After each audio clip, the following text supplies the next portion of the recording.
అవిద్య అంటే నిరక్షరాస్యత, పేదరికం లాంటి వాటిటి వల్ల తీవ్రవాద నక్సలిజం వైపు వెళ్తారనేది ఇదివరకు పోలీసుల నమ్మకం, సమాజం నమ్మకం. కానీ ఇప్పుడు మొన్న డాక్టర్లే నక్సలైట్లే తీవ్రవాదులయ్యారు. అట్లాగే ఏది డాక్టర్లే కదా బాగా చదువుకున్నారు. వాళ్ళకి ఈ దేశం అవకాశాలు కల్పింది. కాశ్మీర్ లాంటి చోట్ల కూడా డాక్టర్లయ్యారు.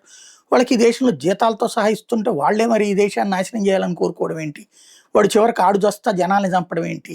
అదే ఒక దరిద్రం అనుకుంటే ఇప్పుడు ఇవాళ యాంటీ టెర్రరిస్ట్ స్క్వాడ్ మహారాష్ట్రలో 21 ఏళ్ల ఇంజినీరింగ్ స్టూడెంట్ అయాన్ షేక్‌ని అరెస్ట్ చేసింది. ఈ అయ్యగారు పాకిస్తాన్ బేస్డ్ టెర్రర్ అవుట్‌ఫిట్ అయినటువంటి జైషే మహమ్మద్, జేఈఎం, ఐఎస్ఐఎస్‌లతో టచ్‌లో ఉన్నాడు. అతని దగ్గర డివైజెస్ దొరికినాయి. ఇతను ఆడియోలు, వీడియో క్లిప్స్ కూడా ఉన్నాయి. వాళ్ళతో మాట్లాడింది. జేఈఎం చీఫ్ మసూద్ అజర్‌తో నేరుగా టచ్‌లో ఉన్నాడు.